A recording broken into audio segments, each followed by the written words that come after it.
Okay, guys, welcome to this new. Okay, guys, right, welcome to lesson 7, and this is what we're making in lesson 7. Yeah, nice and easy, not difficult. This. Right, so let's go ahead and get started. So I've got a brand new empty blender. Do I need to delete? Yes, let's delete everything. Okay, OK. Yeah, let's go ahead and save this. Save this as 7 or lesson 07. Yeah. Right, first thing we need what do we need first? First, let's have a curve. Okay, and it's going to be a circle. Yeah. Grab it, scale it.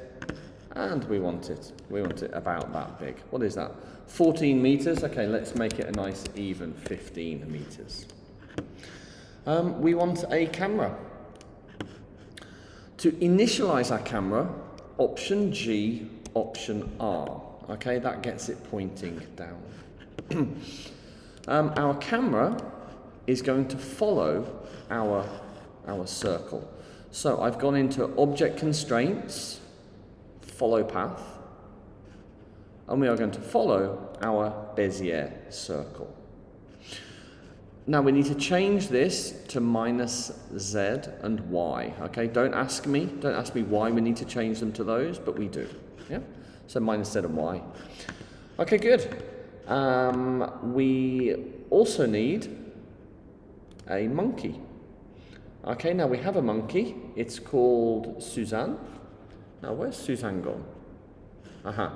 Add our mesh, and our mesh is a monkey. Let's grab it, and let's scale it.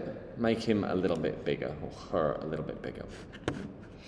When we've done that, we can add a color. So go down to Materials. You can add an image texture if you want. You can add, we've got image textures. We've also got some other textures. So we've got like a brick texture that we can use. Yeah. There's a checker texture. There's a gradient texture. Yeah, so you can have going from color 1 to color 2. It doesn't look very good because we don't have a light source at the moment. Yeah, but we'll fix that in a minute. I'm just going to have a simple. Oh wow! Actually, maybe I'll try that. Maybe I'll just have a noise texture. Yeah. No, interesting. I've never used that before. Right, it doesn't look very good because we don't have a light. So let's go ahead and add a light. Let's have a point light. Okay. So our light is down here somewhere. We can't see it easily. But let's grab it, move it on the y-axis, and let's grab it and move it on the z-axis. Yeah. When we've done that, we should have a little bit more light, but it's only a 10-watt light. So let's crank it up. Oh, there we go. Looks nice.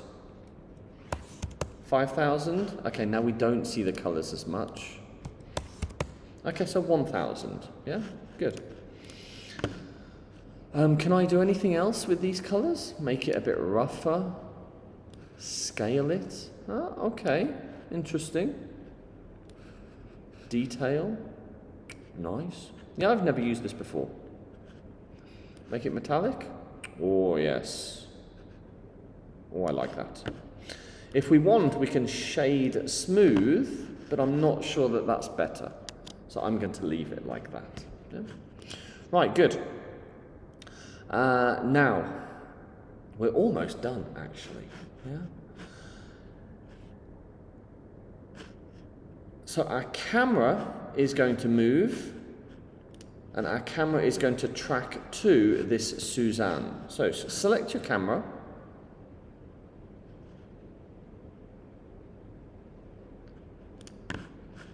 In Object Constraints,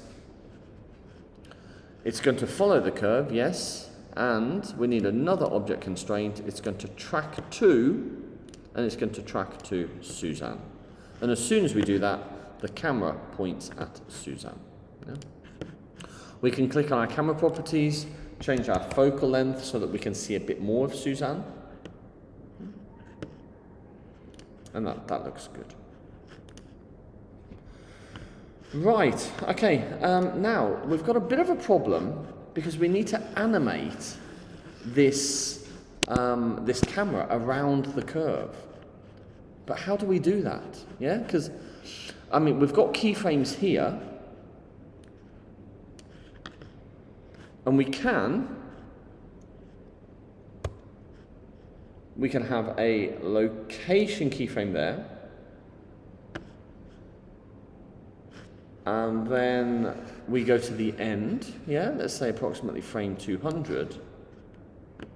But how do we move this camera around? Okay, so there's a bit of a problem there.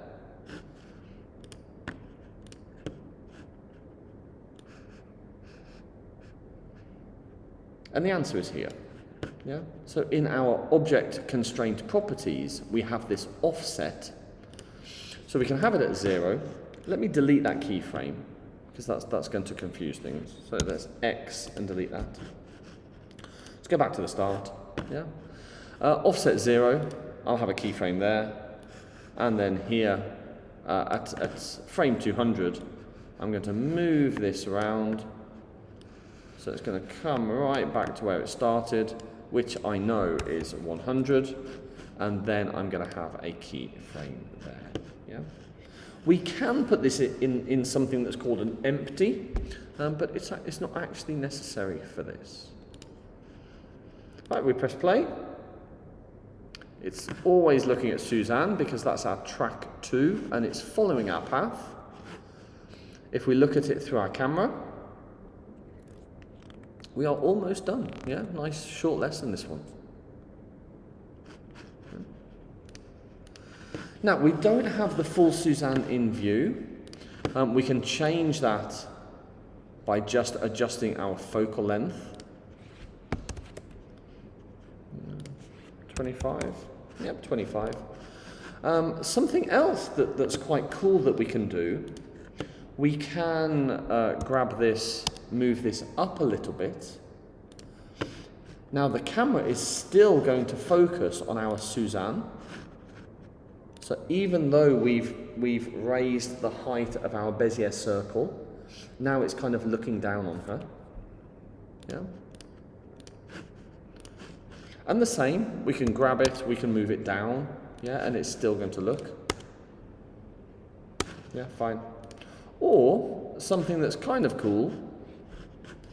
Let me go here. Wait, here. Grab it, to move it to approximately where it was. Something we can do that's quite cool is we can rotate it. So we can go to our rotate thing here, rotate it like that.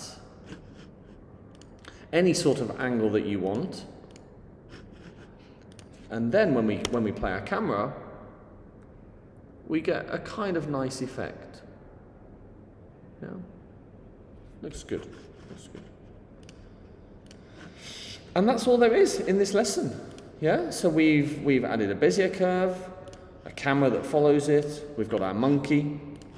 When we've done that, we can go ahead and render it. So into our output properties, Blender assets, MOV, accept. This is going to be an FFmpeg, of course. This is going to be a QuickTime, of course. Do I need all 250 frames? I mean, I've only keyframed up to frame 200. But I will keep all 250 frames, yeah? So the last few seconds is just looking at Suzanne, yeah? And when I've done that, I can go ahead and I can go render animation. That's going to take a minute or two to render, we know that. We add it to our iMovie portfolio. This is lesson 7. If this video says checkpoint down here, then you upload that checkpoint video to YouTube. Very good, guys. Nice and easy video, and I'll see you in the next one when we will tackle something a little bit more challenging.